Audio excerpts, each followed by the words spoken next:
We're going to talk about Who's Telling Your Story with Randall Kenneth Jones. Now, Randall ran a successful newspaper column for 4 to 5 years. Everyone is creative. This is something I believe in. You have to foster an environment where that person feels comfortable expressing themselves. Because if they cannot express themselves and feel like they are listened to, you are never going to hear what they have to say. And you don't know where that idea is going to come from.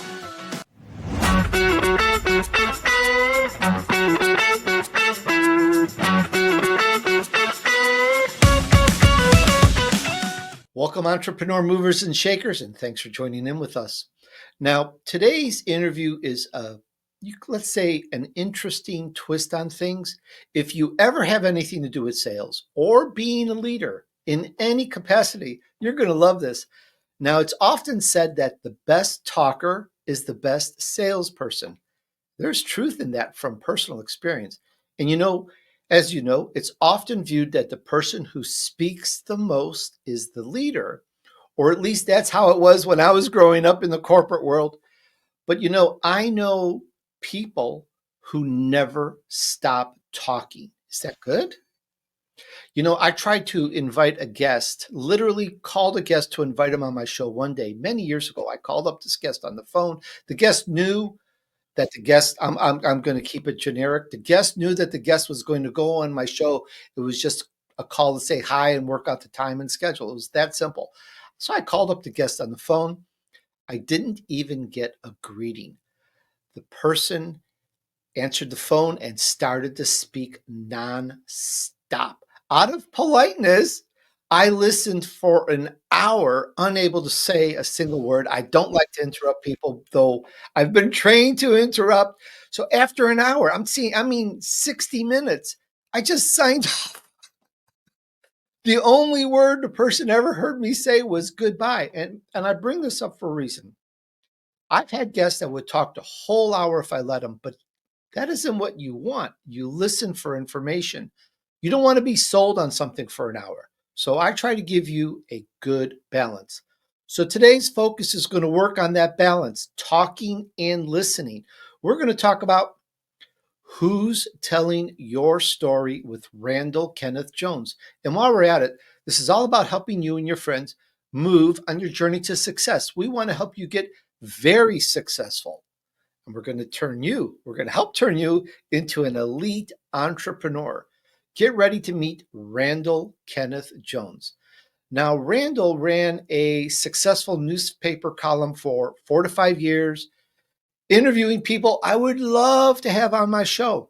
And then he moved into podcasting. And again, he attracted the top of the A-list onto his show. And again, people I would love to interview. If you're a podcaster, if you do anything with getting people on stage or speaking or any kind of anything, you're going to recognize what I just said is like, that's an incredible talent. I think of Randy here as let's call him the podcaster's podcaster, meaning he's that good. And I'm grateful to have him on my show today. I think that says enough. Let's get into it.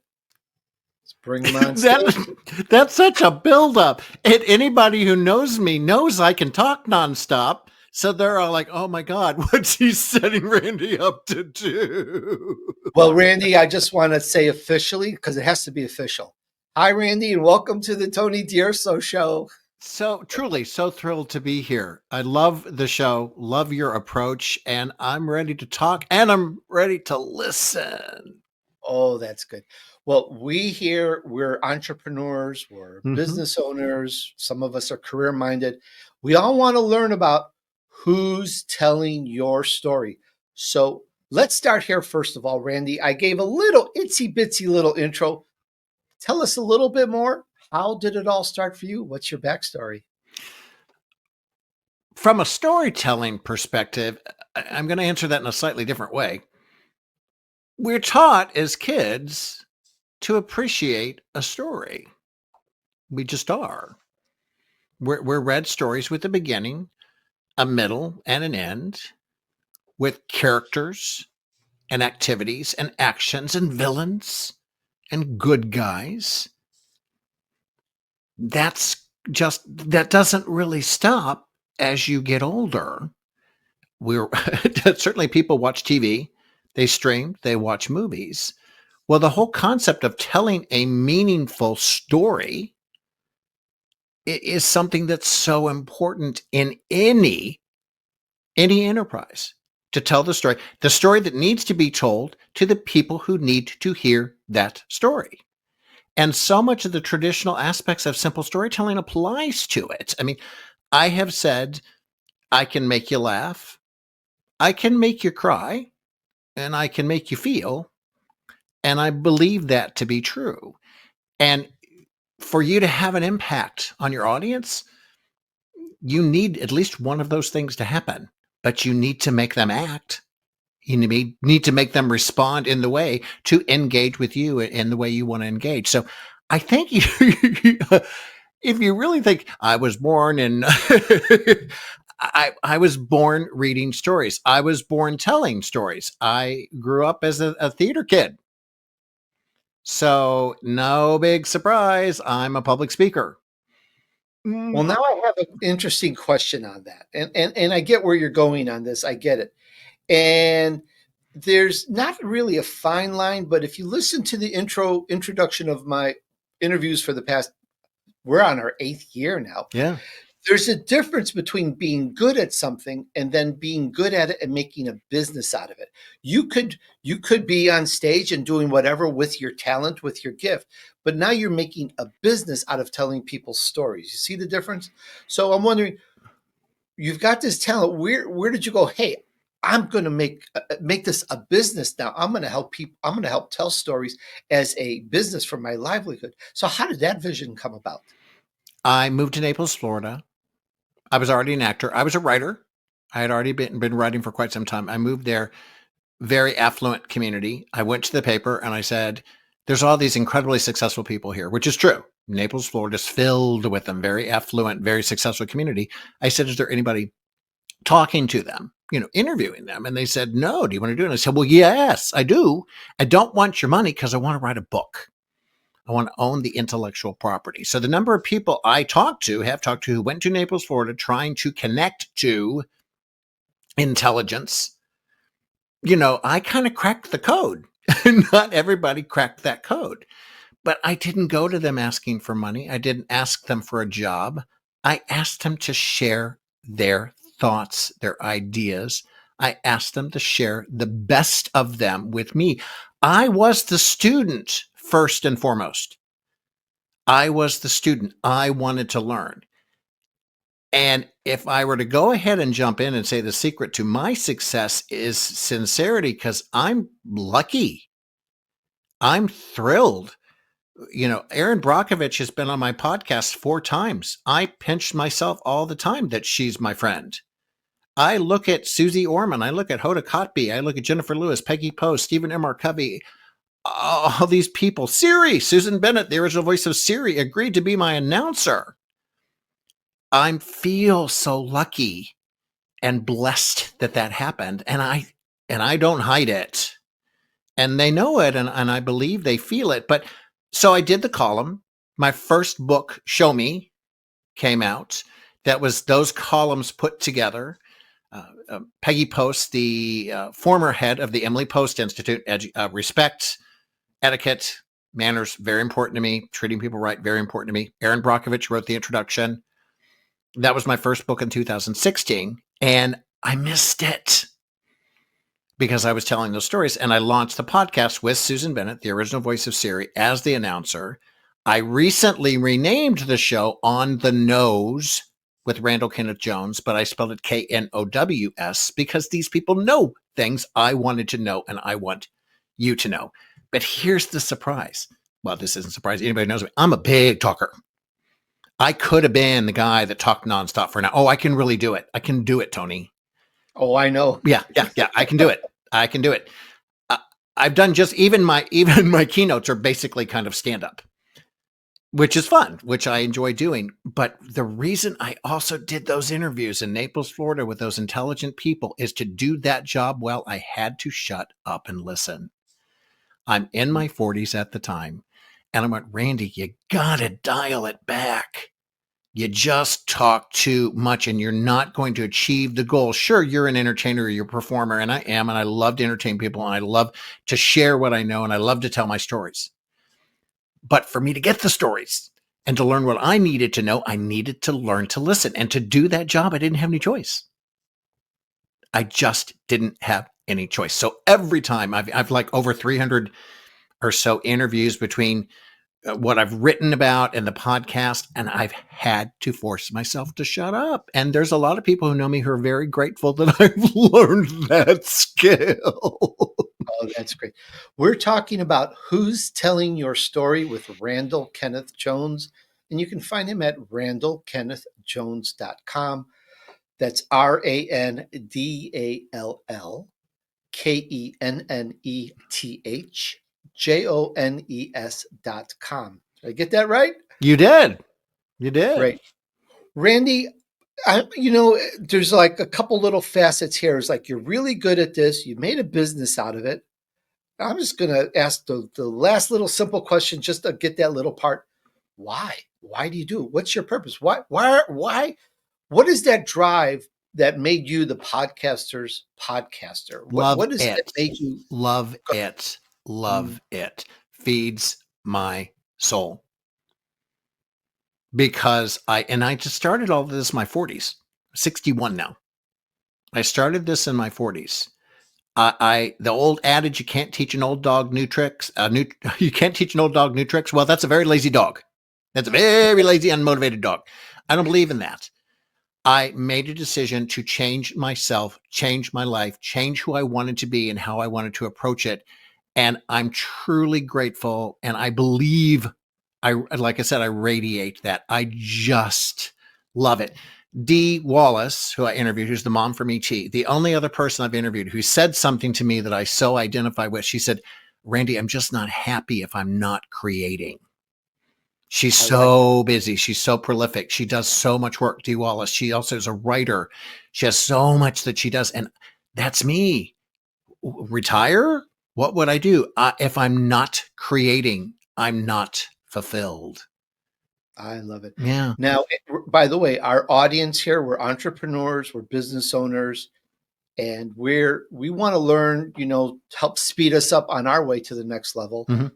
And I want to pull one more piece of info out of this. I've asked why you made it a business. I've asked why you do it. And I'm looking at this talent you have, this gift, and I'm going, is there really a difference? Now, here's the aha moment for our audience as well. Is there a difference between being a professional storyteller and a thought leader? Oh, I love that question. I love all y'all. I do, but there's too many people out there that I believe are claiming to be a thought leader. And if you don't have people following you, then, that's probably a good indication you're probably not leading as you might want to lead. There is such a huge difference. I do believe I'm a thought leader. I do. I have things that are important to me. I am that come from me, come from my experience, come from my education that I can teach. I can talk to you about communication, the importance of positive communication, the importance of looking for the best in people, the importance of treating people with respect. I'm a Virgo, getting things done, doing it right the first time. There's so many things I can get on my high horse about things that mean something to me that I can be a thought leader on. But what I do differently, especially when I'm speaking, if I learned something from Suze Orman, I don't say it as if it's mine. I give credit where credit is due. I look for the lesson from the person I interview, and I say, learned from Erin Brockovich, learned from Pat Benatar, learned from Suze Orman. Suze Orman said to me years ago, any moment you spend with anyone or anything has to be a new moment and not just a recreation of the past. Some thought leaders would rearrange that quote and make it their own and sell it as their own. I don't do that. I love to promote the people who have taught me and to give them credit for it. I tell the people I interview, I don't just interview, I adopt. And I do. And a lot of them to one extent or another, have remained in my life. But I give credit where credit is due. That's very interesting. Okay, now I'm just being a little silly Italian here, but I think it's time to roll up our sleeves, and I'll tell you why. Sleeves a different way. I remember I grew up in Chicago. Randy, in my 8 years of podcasting, I don't think I ever argued with the guest. Okay, bring it. But I'm feeling it close. So let's roll up the sleeves. Okay, It's just okay, a little okay. bit different. I think it might happen, and I've read through your material and some of the thought-provoking, thought leader type communications you've given to the world. And you talk about how people need to feel loved, appreciated, and so forth. And everybody's going, yeah, okay, get whatever. And I used to agree to that. But nowadays I say, Randy, it doesn't matter, because if you feel you need to be loved and appreciated and so forth, which you didn't say, and I'm not attacking you on that, but I think that's passe, that's old world, old school. I think it's ego. I think people are usually attracted to, they're not attracted to people that have a big ego, though. Maybe now, what do I know, right? I'm a podcaster. Back then, I think people used to be attracted to celebrities for a different reason than today. I see this as a shift in the world, and I don't think it's all about the person needing to feel loved and appreciated. That celebrity on the stage, I've never felt loved and appreciated by that celebrity. So I don't think that that's important. I think this is a shift in the world. I hope you know where I'm kind of going I with get this. it completely, and I actually agree. We don't disagree. Here's what's so interesting about a potential disagreement. We really don't disagree. What that requires that I explain myself a bit better so you understand where I'm coming from. I agree with you 100%. I believe there has been a swing toward authenticity. I want to see your authenticity. I want to see your authentic side. The word is used a lot, and I believe, and I'm authentic. There's only one me. I don't have more than one me to be, and I'm glad I can be the one me. Now, I do not do politics. I do not want to discuss politics. I don't do it on my show at all. But you can't tell me with people with ego don't do well, because people with ego do really big egos can do really, really, really well, and that can be very important to them. I want you to remove celebrity, position, whatever. I believe a basic human need is people just want to feel like they matter. Ego's got a little bit of a bad, you think ego, it's so bad. I say I have a healthy ego. I have a healthy ego. In some ways, it's big. It's too big. It's a little bit out of control on some aspects. And in some ways, I get yelled at a lot that I undervalue myself. Ego is nothing other than self-worth. But I think the basic thing is people just want to feel like they matter, like they have value. I lived in a retirement community with so many incredibly wealthy, successful people. And let me tell you, the happiest ones still worked at some sort of job.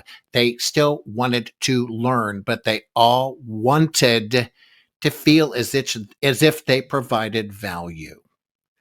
I think that's a very basic human need. So value versus ego, it's all kind of different. I had this conversation with Jerey Gitomer, who I don't think I would write if it weren't for Jerey Gitomer. I was reading his sales books back in the 90s. I just thought he's so brilliant and so funny.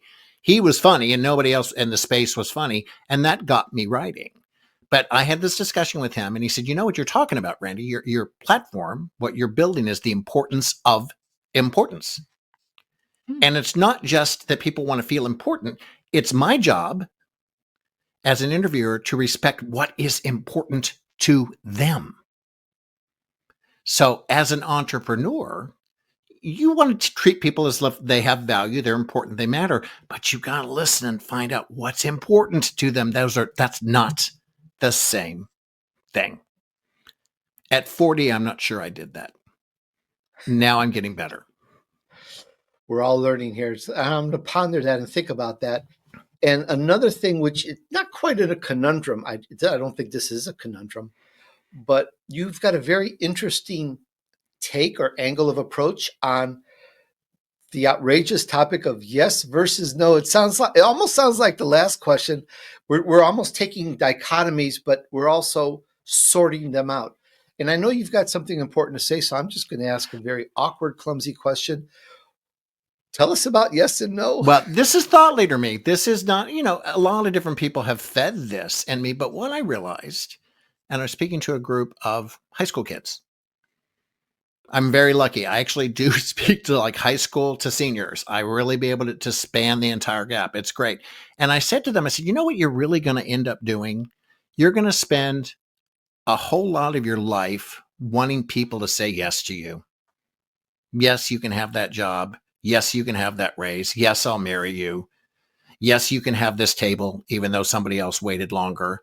You just want people to say yes. You're going to try to, which is why I think communication is so important. And I believe everybody sells.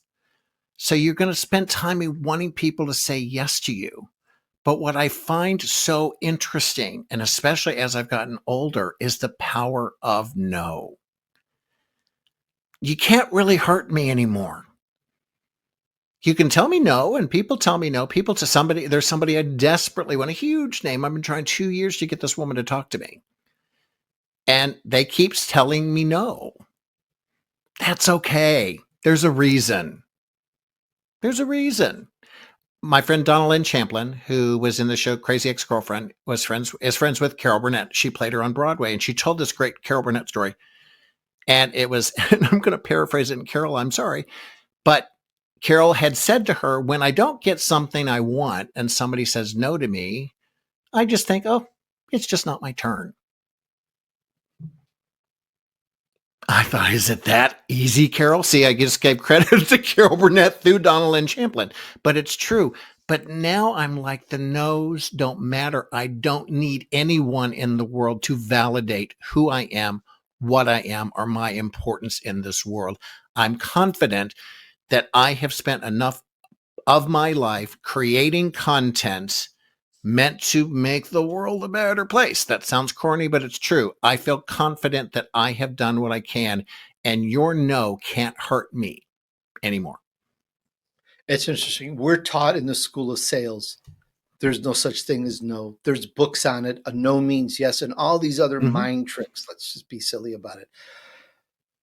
But the fact of, and I've run into people which I have hit me awkward upside the head, just like the Carol Burnett story is like they get it. No, they go, well, it's not meant for me. It's like, what?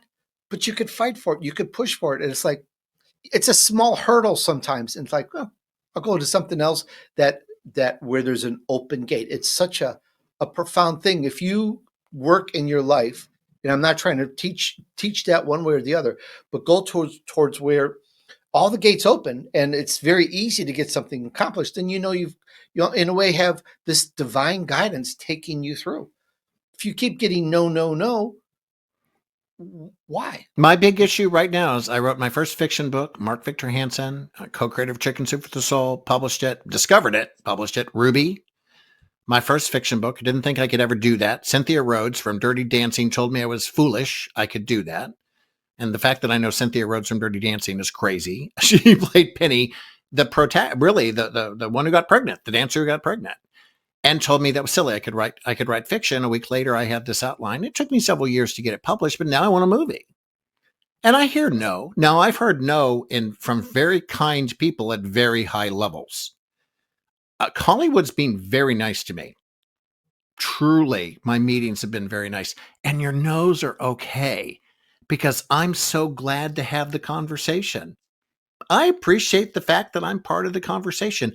And I believe that Ruby by Randall Kenneth Jones is going to be a movie. And I believe that. And I'll wait for the yes. I think so. I think if it's a matter of the mindset that something is good, and if someone just comes along and says no, you can, for at least for me, you can categorize it quickly as this person's always saying no, or this is the type of person that always says no. This is a really great thing. I've got a great angle at it. I know this can work. And if you persevere along that route, you find open doors.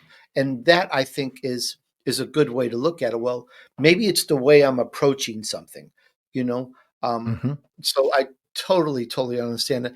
And that kind of gets us into the next topic I wanted to make sure we touched upon or dive into is you're very good. All of this has been leading the storytelling, the yes and no, the et cetera, et cetera.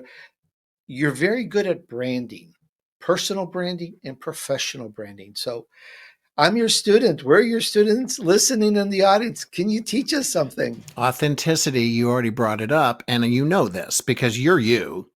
We've talked enough now. You're you. Authenticity, being your true you, is true. Branding for me, though, I will tell you, Dr. David Perlmutter, who created. See, I always give credit, and I'm going to continue to give credit. Dr. David Perlmutter created the Grain Brain series of books, and I've met him and interviewed him, and he said to me, "Your name is your brand. There's nothing more important than your name. Your bio is going to change. Your job is going to change. Your title is going to change. Where you work might change. But if you mess up your name, if I mess up Randall Kenneth Jones, I've got nowhere to go." And it was interesting. He was very much about keeping your name first in the front. Now, my business name is actually really great. My business name is called MindZoo, MINDZOO, MindZoo. It's been my business name for 20 years. And I have all these MindZoo animals. I have a whole bunch of them behind my head. It's a great brand. It's a fun brand. But I, over time, realized that the Randall Kenneth Jones brand eclipsed that fun brand that everybody loved. And so I really continue to say, I'm going to honor myself. I'm going to honor my dad, whose name is Kenneth. I'm going to honor myself. I'm going to listen to what he had to say. And I'm going to push. I'm going to stand behind my name, but I'm going to stand behind it and not going to mess it up. And so far, I'm not saying everybody loves me. They don't. But I can hold my head high that I've lived the life that I want to live. And I've done the very best I can to do right by people. It's the one thing you can control. It's why the show used to be. I had different names over the past 8 years, and I've eventually changed it to the Tony DUrso show because it's the one thing I can take anywhere, anywhere to any platform, and it's always there. As opposed to, I started off my podcast 8 years ago was uh, Revenue Chat Radio. It was a beautiful show. It had a good growing audience, but it wasn't attached to my name, and so I eventually changed that. And it was a good change, but it's a little scary sometimes. But there's a difference in this, Randy, where there's you as the brand, but now you as a business person, you professionally assist other people, or at least select other people with their brand. So it's a whole little bit of it's different, first of all. Mm-hmm. Let me finish one more comment, though. People say, wait. What's his podcast called? On the Nose, KNOWS, with Randall Kenneth Jones. My name's still there, but my name did not tell you what the show is about. On the Nose, KNOWS, hopefully tells you it's going to be clever, a little bit different and interesting, and it's going to be knowledge-based. I'm going to meet people who are interesting. So there was the tease in there. So I'm sorry, I kind of went into finishing that question and repeat what you wanted me to answer next. Well, I'm going in storytelling Right. and talking and listening, and I'm kind of walking down this path. Right. And when you walk down that path, it's about one of the next steps is branding. Well, there's two parts to that. Right. There's branding yourself, your name. We talked about On the Nose with Randall Kenneth Jones. Right. I get that, the Tony DUrso show. You're branding yourself, but you also assist in branding others. And I think it's a different world. You're not just branding yourself. You're now taking somebody else. The voice of Siri, I believe you help her with her branding, Susan. So it's a whole different thing. And I wanted to learn from you what you had to say about branding yourself and branding others. The first place I start when I'm working with somebody, I'm creating content for them because that's what I do. I ultimately create content, whether I'm writing it, whether I'm writing the script, whether I'm writing the article, whether I'm working with a photographer or a videographer. I tell people that your consumer, your customer, knows less about you than you want to think they do. That's where I come from. And I'm good at being stupid. And let me explain to you what I mean by that. I'm good at creating something and looking at something as if I didn't create it and going, does that make sense to me? Does this have clarity? Does this make sense if you know a little bit about my client's organization or if you don't? I spend so much time on clarity of message.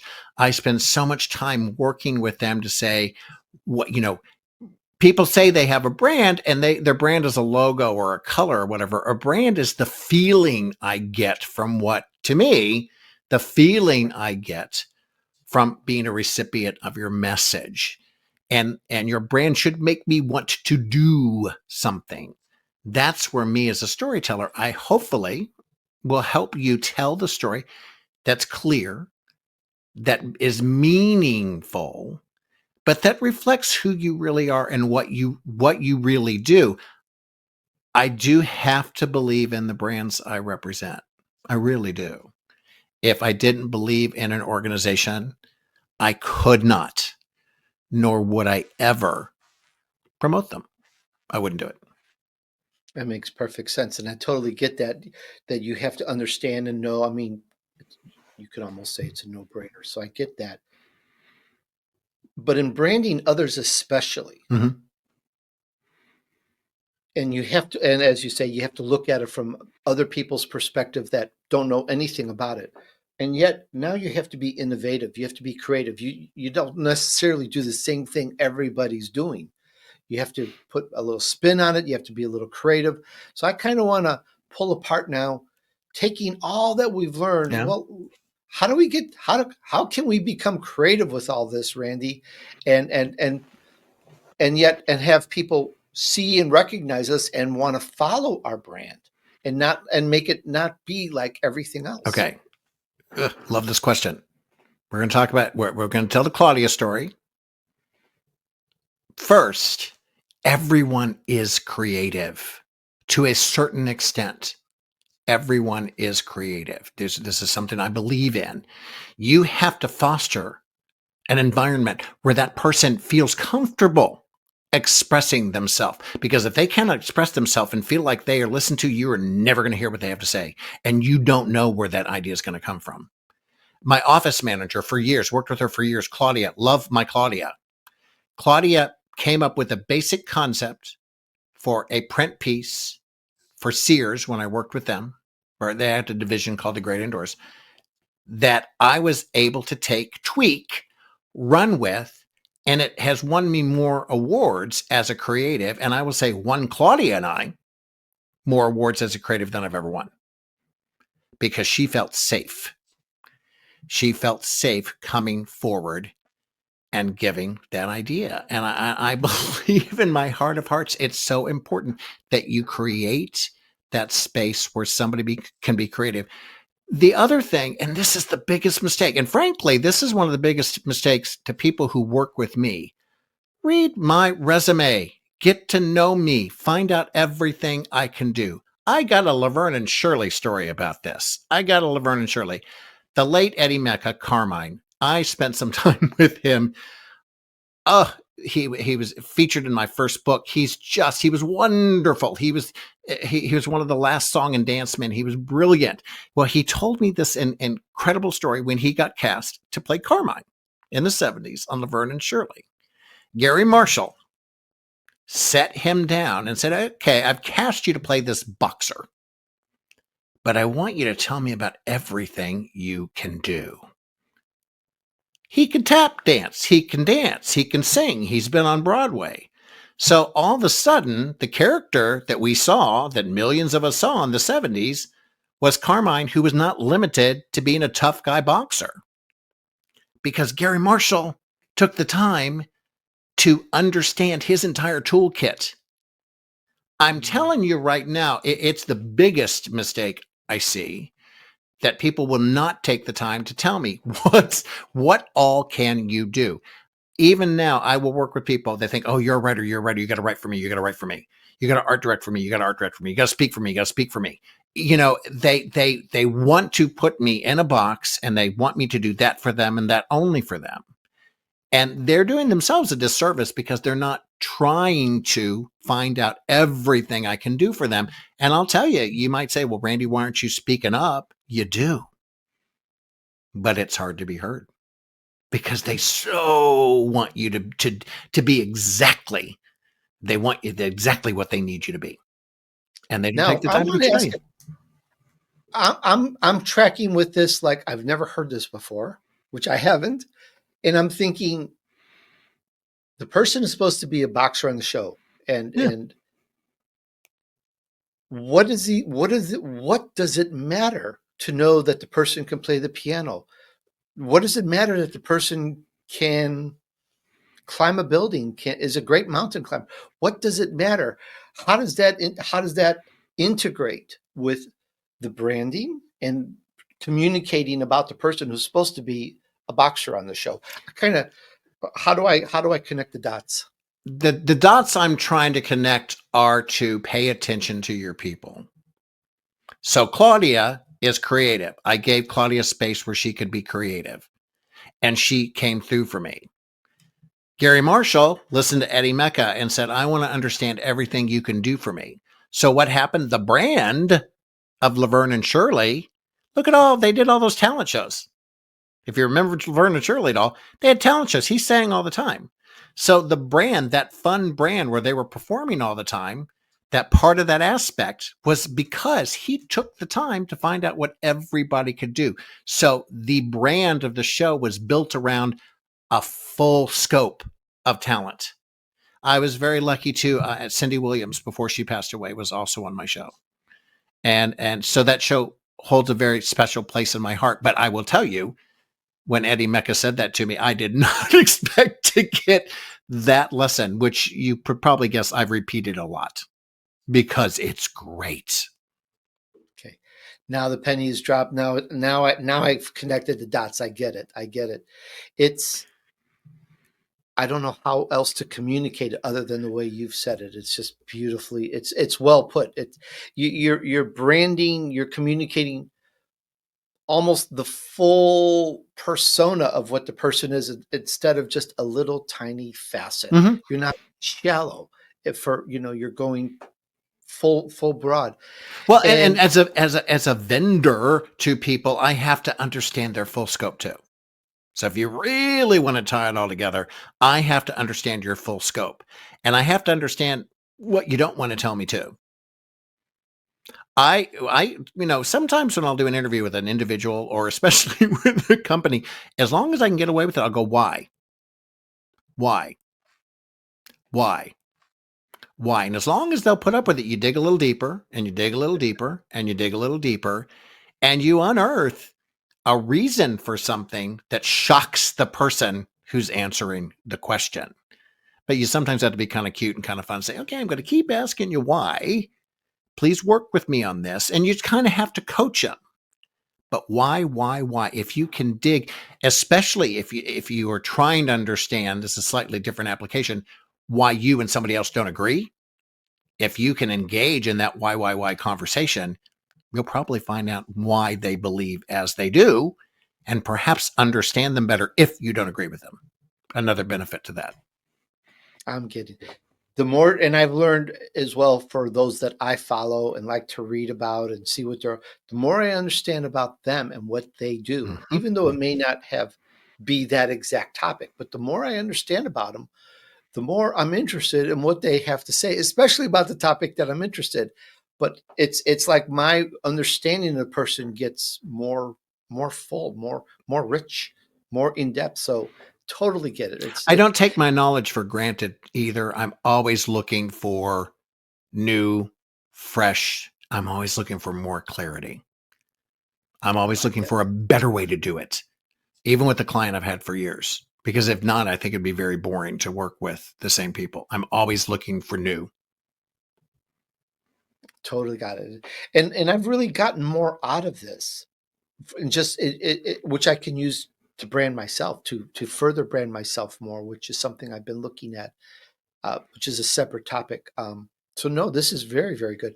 And Can I now, say something? Can I please say something? well, all right, you're my guest. I'll let I you mean, say look something. how Go ahead. lucky we are. We're in school. That's what we're in school. We talk to all these people and listen to them, and they teach us stuff. And let me tell you, you can all do this. You don't even have to have a podcast. Pay attention to who's in line next to you at Walgreens. Seriously, you don't know who that person is. Who are you sitting next to at church? Who's at the PTA meeting with you? Who is living next door to you? Pay attention to the people who are in your life.